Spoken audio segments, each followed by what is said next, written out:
Hello my dear student. आज हम लोग सोर्स ऑफ बिजनेस फाइनेंस का पब्लिक डिपॉजिट के मेरिट्स और डिमेरिट्स को पढ़ने वाले हैं। ठीक है। सबसे पहले हम जानेंगे कि पब्लिक डिपॉजिट क्या होता है, फिर उसके बाद उसके मेरिट्स और डिमेरिट्स को पढ़ेंगे। आइए समझते हैं पब्लिक डिपॉजिट क्या होता है।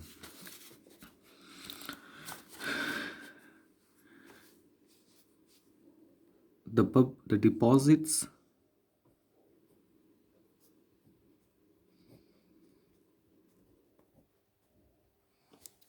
that are raised by organization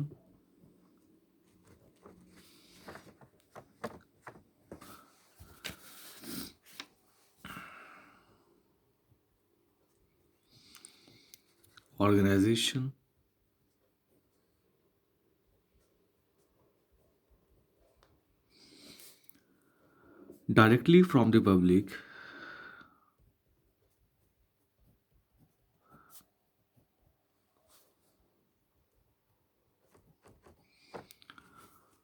are known as public deposit.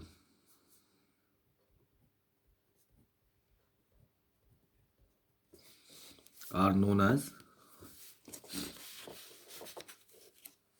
public deposit.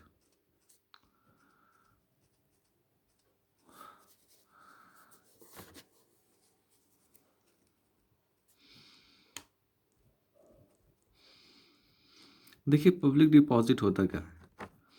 Public deposit का मतलब होता है कि मान लीजिए कोई कंपनी है, कोई ऑर्गेनाइजेशन है, उसको सोर्स ऑफ फाइनेंस यानी फाइनेंस की ज़रूरत पड़ जाती है, तो वो क्या करेगी कि जो पब्लिक उसके कम्युनिटी में रहते हैं वो उसे इनवाइट करेगी और उससे क्या करेगी, फाइनेंस को रेस कर लेगी। तो जो पब्लिक पैसा दे रहा है ऑर्गेनाइजेशन को, किसी बिजनेस को या किसी कंपनी को, उसी को हम लोग कहते हैं public deposit.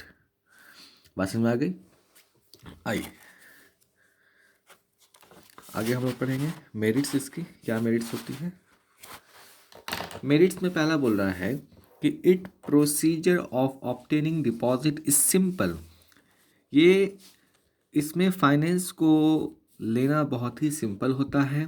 And does not contain, और उसमें कोई प्रकार की चीज़ restrictive condition such as loan agreement. कह रहा है कि ये फाइनेंस लेने का बहुत ही अच्छा प्रोसीजर है, बहुत ही सिंपल है। इसके अंदर कोई भी रिस्ट्रिक्टिव कंडीशंस नहीं होती है, जैसे कि लोन एग्रीमेंट में। लोन आप कहीं से लेंगे या बैंक से लेंगे, ठीक है। अगर आप सिक्योर्ड लोन लेते हैं बैंक से, तो बैंक क्या कहेगा, पहले आप मॉर्गेज या प्लेज या कोई भी कॉलेटरल सिक्योरिटी दीजिए, फिर आपके आइडेंटिफिकेशन के बारे में कुछ पेपर वर्क होगा, तो वो कॉम्प्लेक्स हो जाता है। लेकिन पब्लिक डिपॉजिट में नहीं होता है। आपने पब्लिक को बुलाया, एक छोटा सा फॉर्म भरवाया, एप्लीकेशन फॉर्म, है ना, वहाँ से आपने क्या किया, उनका पैसा रेज कर लिया। बात समझ में आ रही कि नहीं। Okay. Point number 2, cost of public deposit is generally lower. जो हम पब्लिक से पैसा लेते हैं वो छोटे अमाउंट का लेते हैं then the cost of borrowings from the bank. किसके कंपैरिजन में, बैंक से या फिर कोई फाइनेंशियल इंस्टीट्यूशन से। कह रहा है कि हम 1,000 पब्लिक को इनवाइट किया कि पब्लिक भाई यहाँ आइए और मुझे ये फाइनेंस को रेस कीजिए। तो हर एक पब्लिक कोई बड़ा अमाउंट नहीं देगा। कोई 100 रुपये की डिपॉजिट खरीदा, कोई 50 रुपये की डिपॉजिट खरीदा, तो हर रेंज की मेरे पास डिपॉजिट है। तो वो छोटे छोटे अमाउंट के हमने क्या किया, डिपॉजिट को रेस किया और यहाँ से हमने फाइनेंस क्रिएट किया। बात समझ में आ रही कि नहीं। Okay. Point number 3, it does not create any charge such as security. इसकी तीसरी अच्छाई ये है कि जब आप पब्लिक से पैसा लेते हैं तो पब्लिक कोई भी चार्ज नहीं क्रिएट करता है।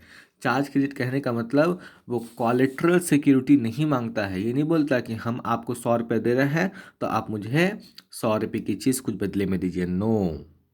ठीक है, याद रखना कि ये जो है सोर्स ऑफ बिजनेस फाइनेंस की सबसे बड़ी अच्छाई ये है कि इसमें कोई भी व्यक्ति क्रिएट नहीं करेगा चार्ज को। Point number 4, the depositor do not have, depositor मतलब पब्लिक जो पैसा दिया है कंपनी को, वोटिंग राइट्स। तो जो डिपॉजिटर पैसा दिया है कंपनी को उसके पास कोई भी वोटिंग राइट्स नहीं होती है। The control of the company is not diluted, जिससे कंपनी की जो कंट्रोल ऑफ पावर है वो नष्ट नहीं होती है।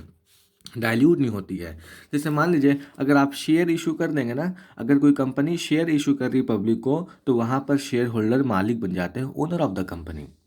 तो वहाँ पे उनको राइट्स हो जाती है, मैनेजमेंट्स की हो जाती है ना, डिसीजन की हो जाती है। लेकिन पब्लिक डिपॉजिट में ऐसा नहीं है। आपने ये डिपॉजिट खरीदा, हमने पैसा लिया, अब आपको इंटरेस्ट मिलेगा, फेस वैल्यू की पेमेंट हम ऑन टर्म्स एंड कंडीशन कर देंगे। आपको यहाँ पर कोई वोटिंग राइट्स की या फिर ओनरशिप की राइट्स नहीं मिलेगी। ये सबसे बड़ी अच्छाई है पब्लिक डिपॉजिट की। आइए डिमेरिट्स। डिमेरिट्स में कह रहा है कि new companies generally find it difficult to raise funds from public deposit. अगर कोई नई कंपनी आती है मार्केट में और वो पब्लिक से अननोन है या पब्लिक उनसे अननोन है ना, तो फिर वहाँ पे ये पब्लिक डिपॉजिट ट्रेस करना बड़ी मुश्किल हो जाता है। मान लीजिए कि अगर कोई टाटा कंपनी ने अगर पब्लिक डिपॉजिट इशू किया, तो सब लोग आराम से पैसा वहाँ ये इन्वेस्ट कर लेंगे, क्योंकि वो नोन कंपनी है। लेकिन कोई नई कंपनी एक्स लिमिटेड आ गई या वाई लिमिटेड आ गई, तो वहाँ पर क्या होगा, लोग नहीं जानते हैं, थोड़ा हेजिटेशन क्रिएट हो जाएगा पैसे को इन्वेस्ट करने में। ठीक है, ये सबसे बड़ी इसकी डिमेरिट्स है। और नंबर 2 कह रहा है इट इज़ अनरिलायबल। ये जो है unreliable source of business finance है। मान लो मेरी कंपनी को 10 लाख रुपए की ज़रूरत है, तो ये कोई ज़रूरी नहीं है कि मुझे पब्लिक डिपॉजिट 10 लाख का ही मिल जाए।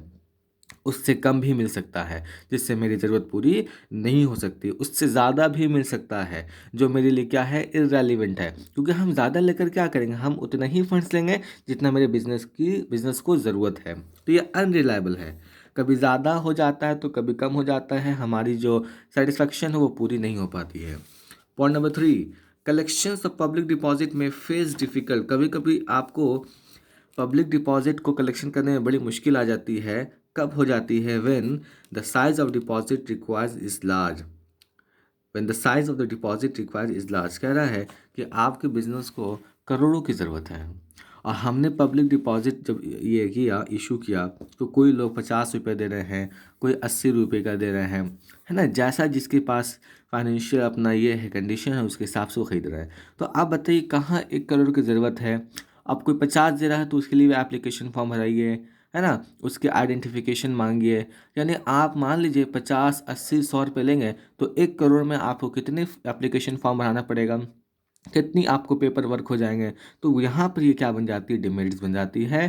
तो याद रखिएगा, ये हमारा सोर्स ऑफ बिजनेस फाइनेंस है, जिसके अंदर मैंने ये बताया कि पब्लिक डिपॉजिट क्या होती है और इसकी अच्छाई और बुराई। Thank you for watching.